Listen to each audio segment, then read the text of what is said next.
Hello everyone. Before we start, make sure to like and subscribe to the channel and don't forget to leave a comment telling us where you're from and what time you're watching.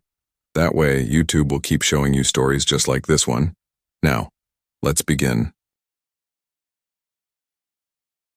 I never thought I'd end up writing this down, but sometimes telling the truth is the only way to get it off your chest. I'm not proud of what I went through, and part of me still wonders if I brought it on myself. But what happened after I broke up with Emily is something that's haunted me for years. It was supposed to be a clean split, two adults realizing they weren't right for each other, moving on with their lives, no drama. But Emily wasn't the type of girl who could just move on. Not when her heart was involved, and not when she believed I had betrayed her. At least, that's the word she screamed at me the night we broke up, standing in the pouring rain in front of my apartment like some scene out of a movie. The thing is, I hadn't cheated, I hadn't lied. I had just grown tired of the way she made me feel watched, controlled, owned. For the first few weeks after the breakup, I thought I'd gotten lucky. No phone calls, no texts, no awkward run-ins at the coffee shop we used to go to. I started dating again, trying to pull myself back into normal life. But then little things began to happen. At first, they were easy to brush off. A knock on my door in the middle of the night, no one there when I opened it. My car alarm going off at 3 a.m., only for me to find no sign of forced entry. A single Polaroid photo left under my windshield wiper, of me, asleep in my own bed. I tried convincing myself it was just some sick prank. Maybe some neighbor kid had gotten hold of a camera. Maybe someone I'd ticked off at work wanted to mess with me. But in the back of my mind, I knew. Emily. It had her fingerprints all over it. The obsession, the need to prove she still had control over me. I thought about going to the police, but what would I even say? "Hey, officer, I think my ex-girlfriend is taking pictures of me sleeping." They'd laugh me out of the station, so I did what most people would do. I ignored it. The more I ignored it, the worse it got. One night I came home from work, and my apartment door was unlocked. Nothing was stolen, nothing was out of place except for one thing. On my bed sat a single candle still burning with melted wax pooled across my sheets. The smell of lavender, her favorite scent, lingered in the air. That night I didn't sleep. I sat in the living room with a baseball bat staring at the door waiting for her to come back. But she never did. At least, not that I saw. Weeks turned into months, and I started to feel like I was losing my mind. Shadows seemed to linger longer in the corners of my apartment. Sometimes, when I walked past a mirror, I could swear I saw her face standing behind me, pale and wide-eyed, just for a second. The problem was, Emily was very much alive.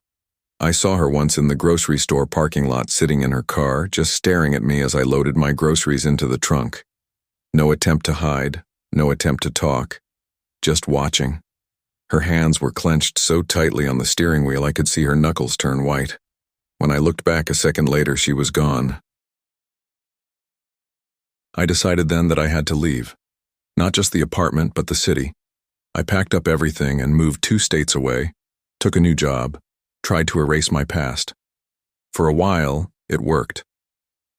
The first 6 months in my new place were bliss. No knocks on the door, no Polaroids, no burning candles. I started to believe maybe she'd moved on too. Maybe she'd found someone else to obsess over. But then, one night, it happened again. I was half asleep when I heard it. The sound of my front door unlocking. My body froze. I lived alone. No one else had a key. I waited, holding my breath, listening.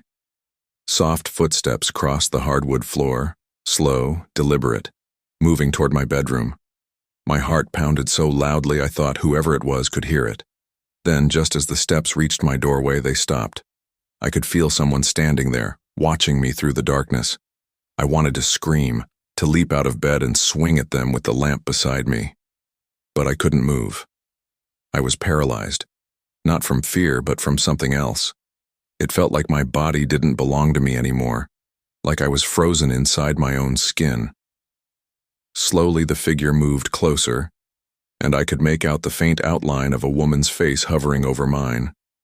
Her hair was longer, her eyes darker than I remembered, but I knew who it was. Emily. She leaned down so close I could feel her breath on my cheek and whispered, "You can never leave me." The next morning I woke up alone. The door was still locked from the inside. No footprints, no signs of forced entry. I tried telling myself it had been a dream, some leftover trauma bubbling up in my subconscious. But when I rolled over, I saw something on the pillow beside me. A Polaroid. This one was different. It wasn't of me sleeping. It was of me awake. My eyes were open wide in terror, staring at something above me.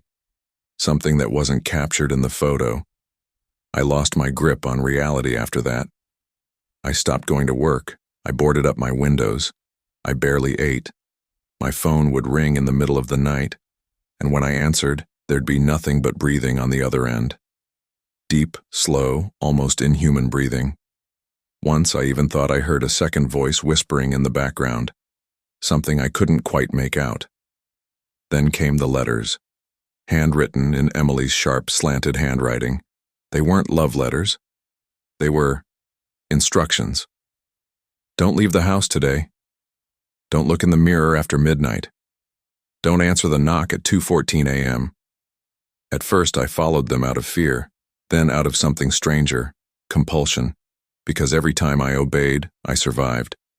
But the one time I didn't, the night I answered the knock at 2:14, I'll never forget what I saw. Standing on the other side of the door wasn't Emily. Not exactly. It looked like her, but wrong. Her eyes were too wide.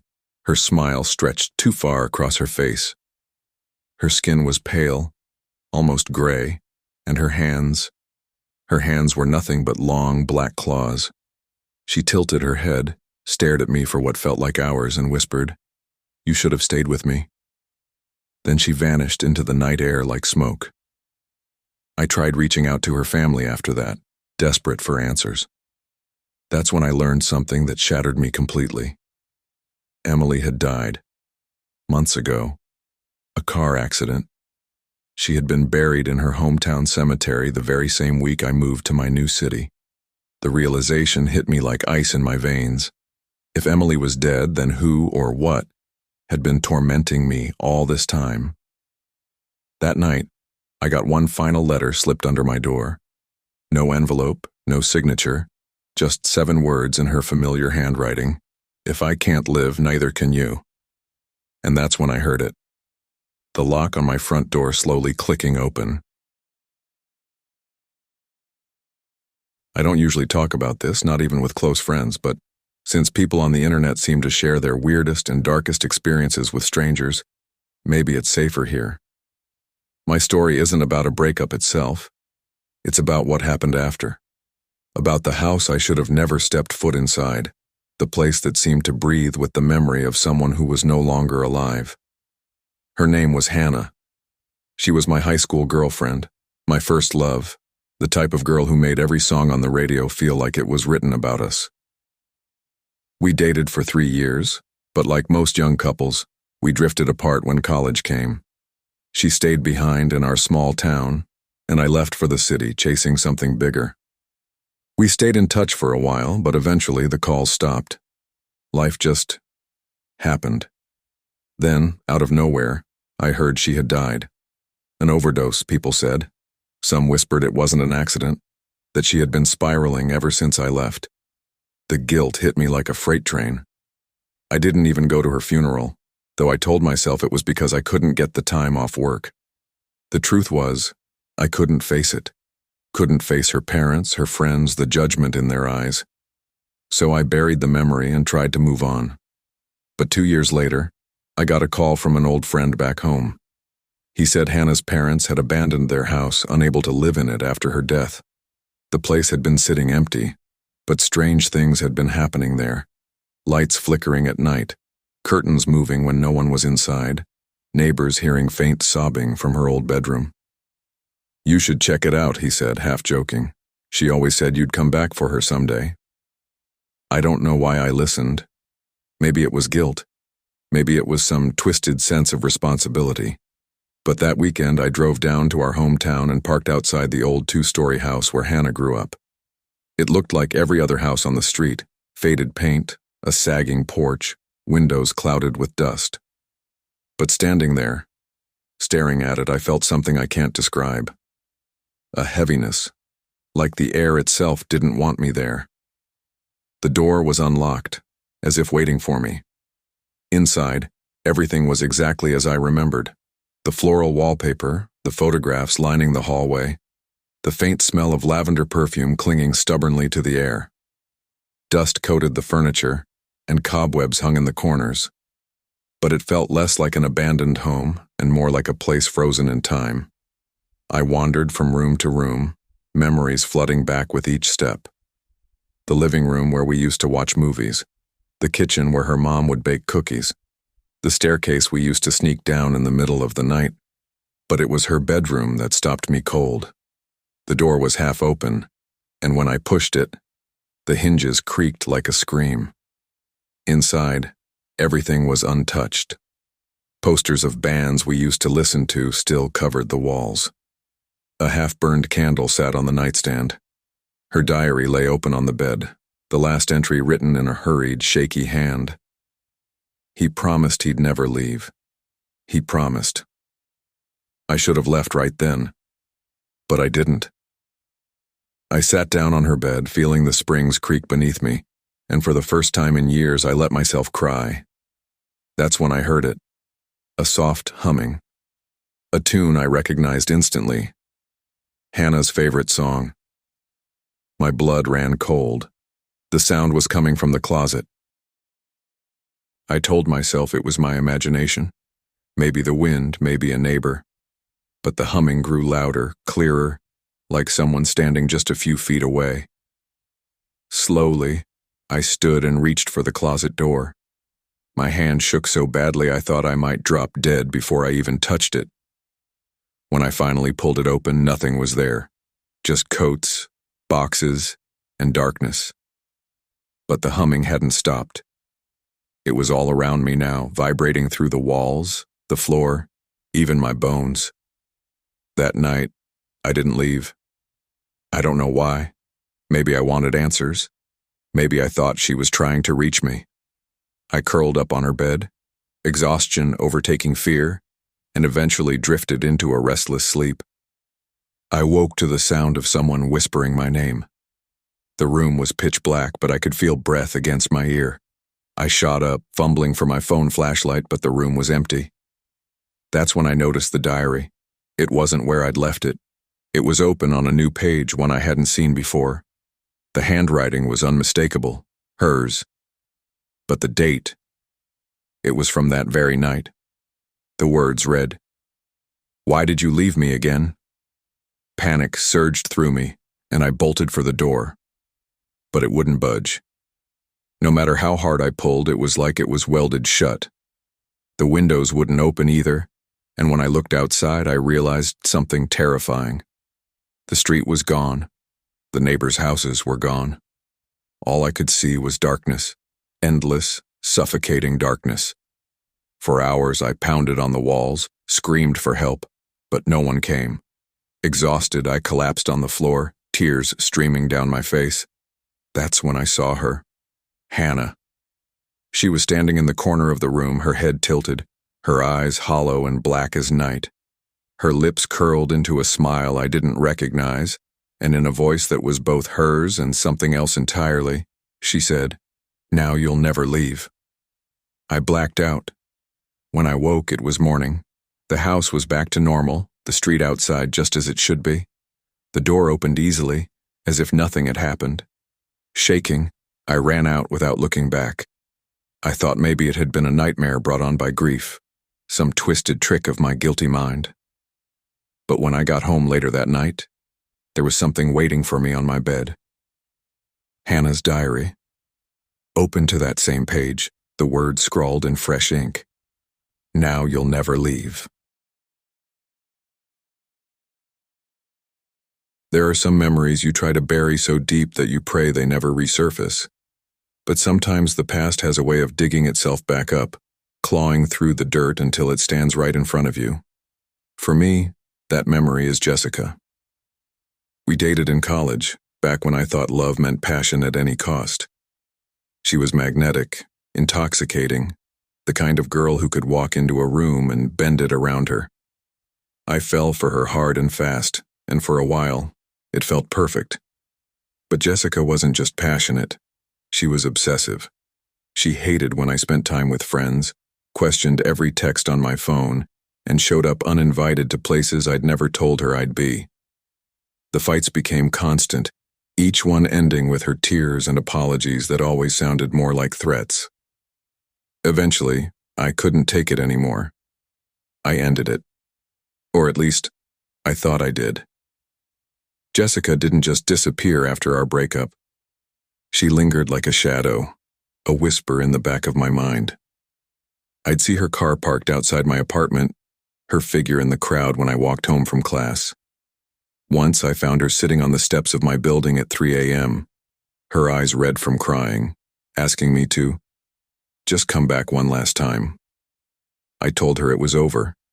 That was the last time we spoke. Or so I thought. Months later, I got a call from a mutual friend. Jessica had died in a fire. Her apartment had gone up in flames and they found her body inside, trapped. The news shook me, but part of me felt relieved. Awful as it sounds, I believed it meant I could finally move on, that the nightmare was over. I couldn't have been more wrong. The first sign came 2 weeks after her death. I was asleep in my dorm room when I heard my phone buzz on the nightstand. Half asleep, I reached for it, expecting some late-night text. What I saw nearly stopped my heart. A new message. From Jessica. Did you miss me? I told myself it had to be some cruel prank. Maybe someone hacked her account. But the messages kept coming. Every night around 2:30 a.m., my phone would light up with texts from her number. I still love you. Why won't you answer me? I'm outside. At first, I didn't look. I kept my blinds shut, my door locked, my eyes fixed on anything but the window. But one night I gave in. The message had said, "Look at me." Against my better judgment, I pulled back the curtain. Standing under the streetlight across from my dorm was a figure, a girl. Her hair was scorched, her skin pale and cracked like burnt wood, but I knew it was her, Jessica. Her head tilted upward, and even from across the street I could see her smile. The next day I tried to change my number. I even bought a new phone. But at exactly 2:30 that night, the screen lit up. Unknown number. The message, "You can't block me." The haunting wasn't limited to texts. I started finding things in my room, things that belonged to her. A necklace I'd given her on our 1-year anniversary. A journal with her handwriting filling the pages. Even a half-burned photograph of us, edges blackened as though pulled straight from the fire. No matter how many times I threw them out, they returned. Always on my bed, always waiting. Sleep became impossible. When I did drift off, I'd wake to the smell of smoke, my throat tight, my eyes burning. Once I woke to find the entire room hazy, though no alarms had gone off, no fire had been lit. And in the corner of the smoke-filled room, she stood, Jessica, her eyes glowing faintly, watching me with that same smile. She didn't move. She didn't speak. She just stood there until I blinked, and she was gone. I started losing time. Hours, sometimes whole nights. Friends would tell me they'd seen me walking across campus at odd hours, talking to someone who wasn't there. One friend swore he saw me holding hands with a girl whose skin looked burned. I had no memory of it. The breaking point came one night when I woke up in Jessica's old apartment, the one that had burned down. The walls were blackened, the air thick with soot. But the strangest part was that everything inside looked untouched. Her bed neatly made, her clothes hanging in the closet, her perfume bottles lined up on the dresser. It was as though the fire had never happened. Jessica was there, sitting on the edge of her bed, waiting for me. She looked almost normal, her skin unscarred, her hair perfect, her eyes bright. You came back, she said softly, like we'd just reunited after a long trip. I couldn't speak. My mouth was dry, my body frozen. She reached out, touching my hand with fingers that were cold as ice.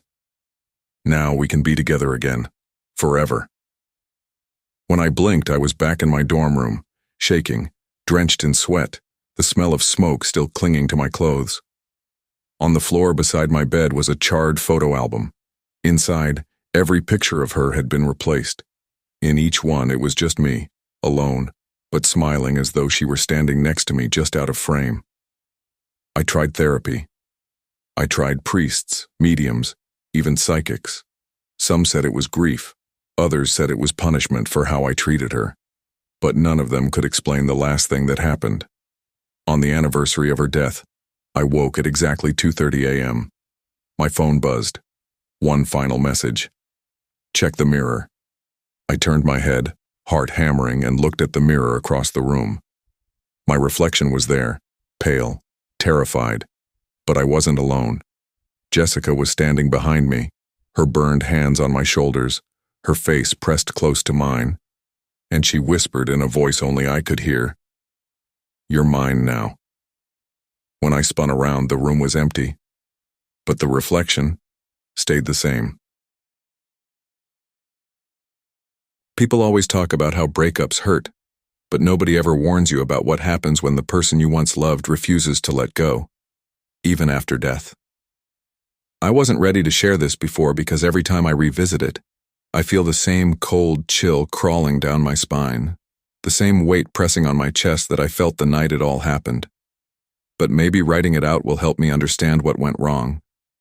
Or maybe it'll just warn someone else not to ignore the signs. Her name was Rachel. We met in our mid-20s when life was just beginning to feel serious but still light enough to believe in reckless love. Rachel was funny, radiant, and had this sharp edge that drew me in. Being with her was like standing on the edge of a cliff, terrifying, but exhilarating. For almost 2 years, we were inseparable. But that kind of intensity burns out fast. By the end, we were fighting more than we were laughing. She accused me of drifting away. I accused her of suffocating me. The truth was, I just didn't see a future anymore. I broke it off one late October evening. She didn't scream, didn't beg, didn't throw anything. She just looked at me with these empty eyes and said, "You'll regret this." Her voice wasn't angry. It was flat, hollow, like a promise spoken by someone who already knew the ending. A month later, she was gone. I found out through a mutual friend that Rachel had taken her own life. She left no note, no explanation, at least none that anyone found. The guilt crushed me. I replayed every argument, every harsh word, every time I ignored her calls. I wanted to believe her death wasn't my fault, but the thought burrowed in and never left. And then the phone call started. The first came a week after the funeral. My cell lit up at 11:59 p.m., Rachel's name glowing across the screen. I froze. My stomach dropped. Her number had been disconnected. I knew because I'd tried to call it the night I found out she died. Against all logic, I answered. Static. Faint at first, then swelling until it roared in my ear. I almost hung up when I heard it, her voice, whispering my name, soft and broken like she was speaking through water. "Why did you leave me?" The line went dead before I could answer. I told myself it was a sick prank, someone spoofing her number. But it happened again the next night, and the night after that, always at 11:59, always her voice. Sometimes she cried. Sometimes she laughed, a horrible, cracked laugh that made my skin crawl. Once she simply repeated the words, "You'll regret this," over and over until the call ended. I stopped answering, but that didn't help. The calls went to voicemail, and her voice filled every message. Each one was worse than the last. She described things she shouldn't know, what I was wearing, what I had eaten, even what I was doing in that very moment. Once she whispered, "I like the way you look when you sleep." The night I truly lost it was when I woke up to find my phone on my pillow, recording. I never pressed record. When I played it back, my blood turned to ice. For 6 hours, the audio captured my own breathing, the occasional turn of my body, and underneath it, another set of breaths. Slow, raspy, not mine. I threw the phone away the next day, bought a new one with a new number, but at 11:59 it rang. No caller ID this time. Against every instinct, I picked up. "Did you think I wouldn't find you?" Rachel's voice was clear, sharp, more real than ever. My hand shook so hard I almost dropped the phone. "I told you you'd regret this." I shouted into the receiver, demanded she leave me alone, begged her to stop. Silence followed. Then a whisper. "Check the window." I turned slowly, and there she was, standing outside on the other side of the glass. Her hair hung damp and matted, her skin pale and bluish, her eyes fixed on mine with that same hollow look she gave me the night we ended. I stumbled back, nearly tripping over myself, and when I looked again, she was gone. For weeks I didn't sleep. I boarded up the windows, left lights on, even stayed at a friend's house. But the calls followed me wherever I went. My friends couldn't hear them even when I put the phone on speaker. To them it was just static. To me, it was Rachel. The final night the call came at the same time. But this time, instead of whispers, I heard her crying. Gut-wrenching, soul-deep sobs that made me want to throw the phone across the room. "I don't want to be alone anymore," she said between gasps. "Come with me." Before I could respond, my apartment lights flickered and went out. My phone screen went black. In the darkness, the sobbing didn't stop. It grew louder, filling the room, surrounding me. Then, right against my ear, not through the phone but beside me in the dark, her voice hissed, "Forever." When the lights came back on, I was alone. Or so I thought. On my phone screen was a single missed call. The contact name read, "Me." And the voicemail? It was my own voice whispering Rachel's last words, "Forever."